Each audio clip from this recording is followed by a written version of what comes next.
신당역 스토킹 살인 사건의 피의자 전주환이 오늘 이 보복 살인 혐의로 검찰에 송치가 됐습니다. 자세한 내용 이수정 경기대 범죄심리학과 교수와 짚어보겠습니다. 어서 오십시오. 네, 안녕하십니까. 네, 전주환이 오늘 아침에 포토라인에 서서 입을 열었습니다. 죄송하다 이렇게 말을 하면서 미친 짓을 했다 이렇게 언급을 했거든요. 그 좀 네. 어떻게 보셨습니까? 글쎄 그 죄송하다는 대상이 누가 돼야 하는가 하는 부분에서 좀 의문이 드는 사과 아닌가. 결국 뭐 사회에 대해서 죄송하다라고만 이야기를 이제 되뇌일 뿐 사실은 피해자에게 그야말로 돌이킬 수 없는 피해를 저지른 부분에 대해서 지금 반성을 하고 있는 건지는 좀 여전히 의문이고요. 예. 그렇게 생각하게 된 연유는 미친 짓이었다 이렇게 이야기를 하는 것 자체가 사실은 피해자에게 대한 감회라기보다는 자기 자신에 대한 뭐 자기 방어적 무슨 어떤 표현 가치밖에는 느껴지지 않아서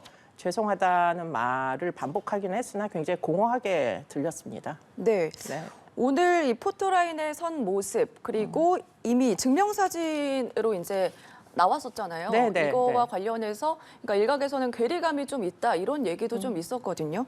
외국에서는 보니까 범죄자를 식별하기 위해서 머그샷도 같이 공개를 하는 경우가 있는데 네, 네. 교수님 보시기에는 어떻게 보십니까? 지금 현황. 뭐 지금 일단 우리나라는 너무나 이 피의자에 대한 인권 보호가 아주 강력하게 이루어지다 보니까 사실은 경찰들이 다 수사 과정 중에 이제 체포 이후에 포토라인에도 세우지 않고 그리고는 네. 이제 다 옷으로 가리거나 얼굴을 다 가려주잖아요.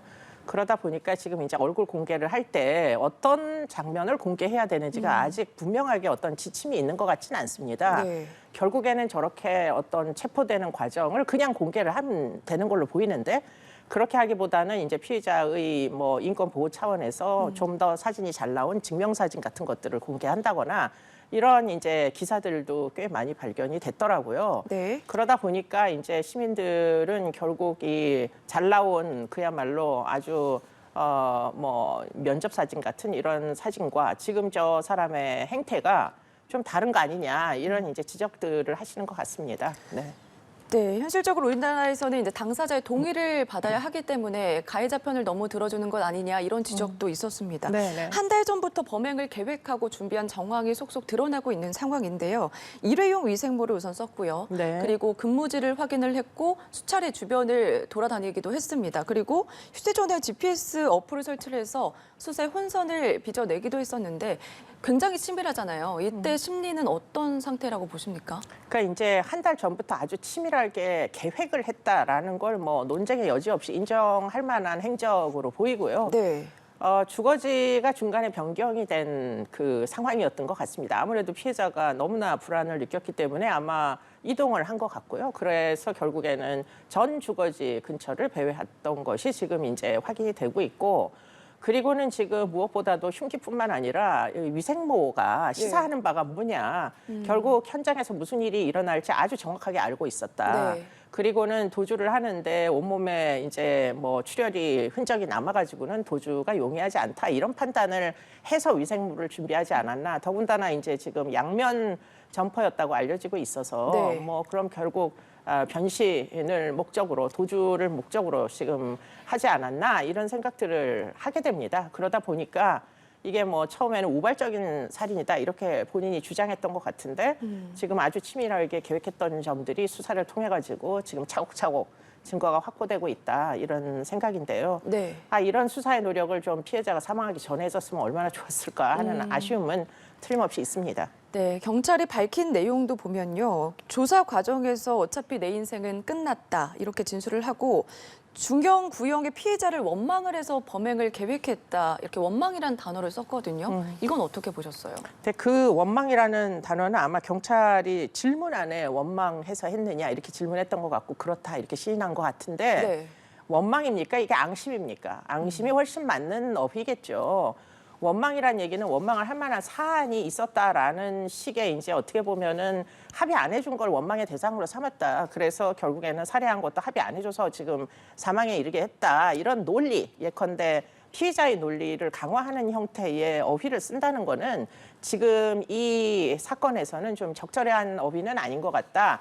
대단히 부적절한 앙심을 품고 결국에는 본인이 그야말로 뭐 이중 삼중으로 피해를 입혔던 사람을 끝까지 살해한 것이다 이렇게 보는 게 맞겠죠. 알겠습니다. 이게 대학 시절에 이제 그 동기들의 인터뷰 내용을 보니까 평범한 생활을 했다. 그렇기 때문에 모두가 상상하지 못했고 이렇게 욱하는 성격인지도 몰랐다. 이런 내용이 있었거든요. 근데 어쨌든 이렇게 끔찍한 사건이 일어난 거잖아요. 이게 네. 갑작스럽게 심리에 이런 변화가 있을 수도 뭐, 있는 거예요? 그렇게 많은 얘기할 수 없는 측면이 사실 이 사람이 전과가 2번이 있는데 그 전과 중에 하나는 폭력 전과, 그 택시 기사님을 폭행을 했던 것 같고 그리고 또 한 가지는 음란물 유포죄로 검거됐던 적이 있는 걸로 알고 있습니다. 네. 그러니까 이 2개의 전과를 보더라도 어떤 성격 의식상에 좀 특이한 점은 있었던 걸로 보이고 그리고는 아마 자기 분을 잘 조절하지 못하는 그렇기 때문에 이제 대학 친구들의 이야기 많이 진실인가 그 부분은 그렇지 않을 가능성이 굉장히 높다라는 거고요. 보통 성격 장애는 겉으로 안 보입니다. 네. 예, 아주 가깝게 뭐 함께 살거나 사귀거나 이런 사람 아니고는 그 성격까지를 제3자에게 이제 알리게 되는 경우는 많지가 않죠. 네. 그렇기 때문에 지금 여전히 이 사람은 그런 지금 뭐 앙심을 품어서 결국은 본인의 미래를 다 날려버린 거잖아요. 그 정도로 자신의 분노나 피해자에 대한 적대감을 조절하기 어려운 사람이다. 이렇게밖에 얘기할 수 없겠습니다. 네.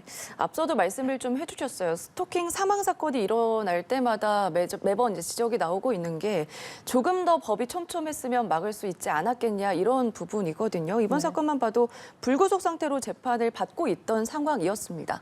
지금 현재 현황은 어떻고 앞으로 어떤 부분이 개선이 되어야 된다 이렇게 생각하시는지요? 지금 나오는 정부 부처, 각 부처의 이제 어떤 대안은 굉장히 왜 지금까지 이런 대안을 내놓지 않았었나가 의심될 정도로 나름의 효력을 갖추게 될 것이다라는 걸 기대하게 만드는 이런 대안들이 나오고 있거든요.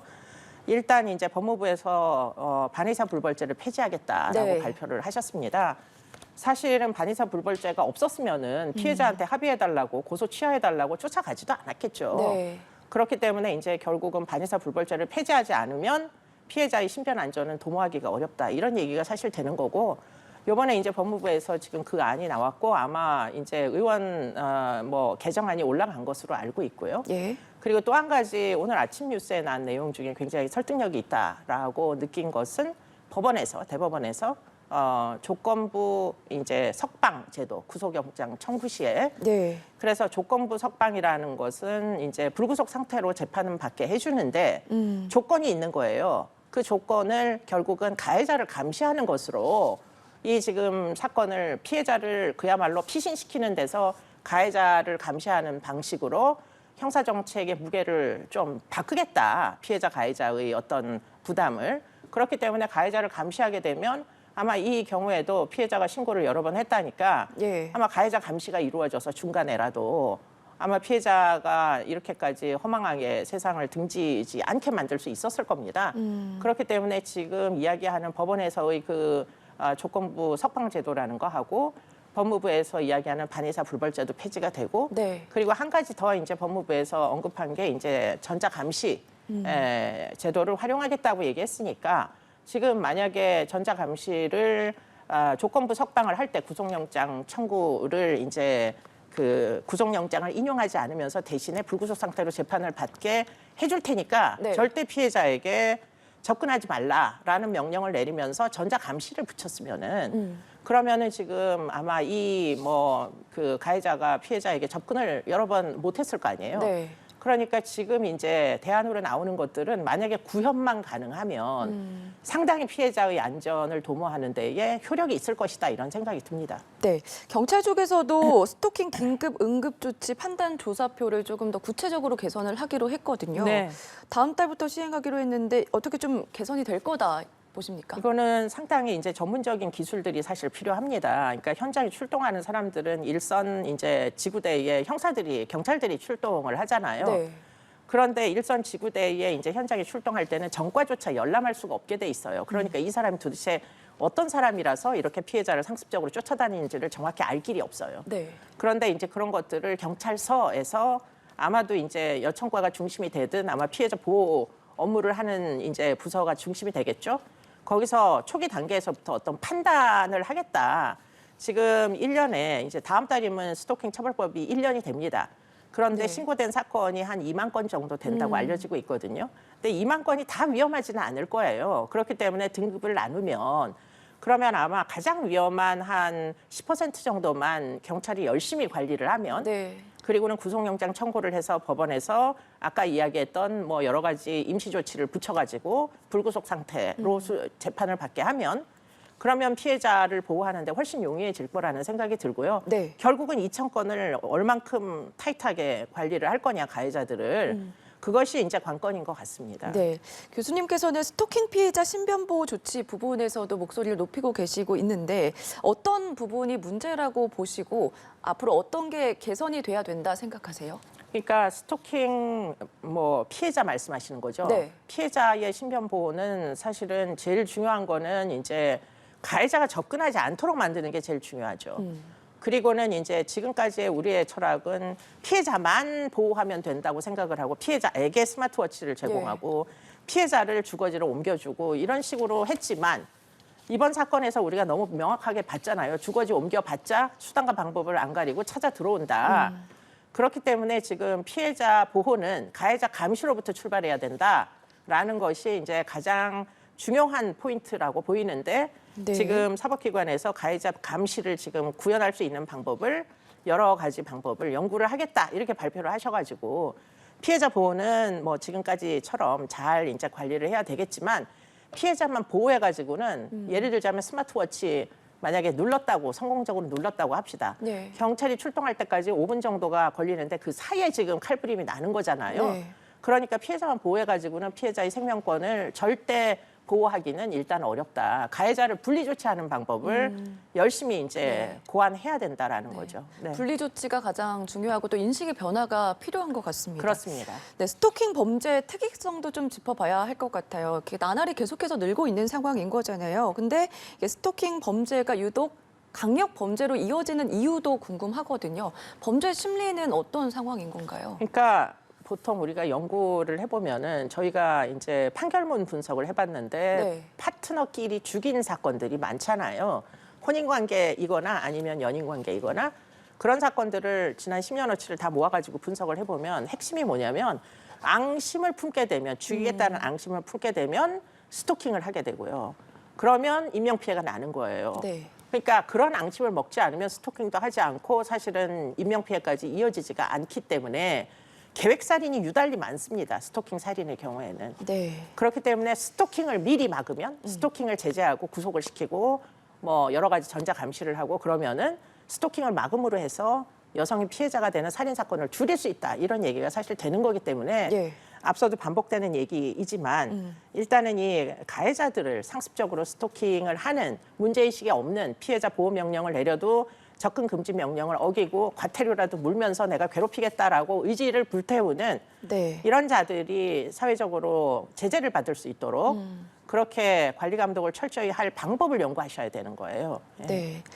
그리고 이 전주환 같은 경우는 서울교통공사 입사를 할 때 이미 음란물 유포 혐의로 벌금형을 받은 상태였습니다. 네. 그런데도 불구하고 이 범죄 사실이 어떻게 드러나지 않았나 그것도 의문이거든요. 성범죄 전과 같으면은 아마 조회를 해서 제출했어야 될 겁니다. 그런데 네. 이게 전자통신망법의 음란물 유포죄였다고 알려지고 있어가지고 핵심은 똑같은 성범죄인데 문제는 어떤 법률이 적용되느냐에 따라 가지고 사실은 이제 제출해야 되는 그 서류가 달라지는 거죠. 그렇기 때문에 해당 사항이 없었던 것 같은데 이런 부분도 좀 더 포괄적으로 성범죄라는 게 전자통신망법에 위배되는 것들도 요즘은 온라인 성범죄가 워낙 많다 네. 보니까 그런 법률을 적용하는 것들도 사실은 열람이 돼서 제출될 수 있어야 되겠죠. 알겠습니다. 보복 범죄 같은 경우도 비슷한 양상인 것 같습니다. 스토킹 범죄가 이제 앙심을 품어서 보복 범죄로 퍼질 수가 있는 거고 그 범행 수위도 계속해서 높아지고 있는 상황이거든요. 네. 근데 이 보복 범죄 피의자 구속영장 기각률도 적지가 않은데 이 부분은 어떻게 보세요? 네, 기각을 굉장히 많이 하더라고요. 구속이 되는 경우가 3%도 채 안 된다는 어떤 보고서가 있어가지고 네. 그래가지고는 사실 보복의 의지를 꺾기는 일단 무지하게 어렵죠. 보복의 의지를 아무나 갖지를 않습니다. 그렇기 때문에 보복의 의지를 가졌다는 얘기는 쉽게 꺾을 리가 없다는 얘기고 그렇기 때문에 강제력을 개입시켜서 너가 계속 의지를 유지하는 경우에는 너에게 돌이킬 수 없는 형사처벌이 있을 수 있다는 것을 인지시키는 게 무지 중요하고요. 예. 그런 차원에서 구속을 시키든지 아니면 유치장에 유치라도 시킬 수 있어야 그래야지 이 사람들이 경계심을 느낄 거다. 그런 생각은 할 수 있죠. 알겠습니다.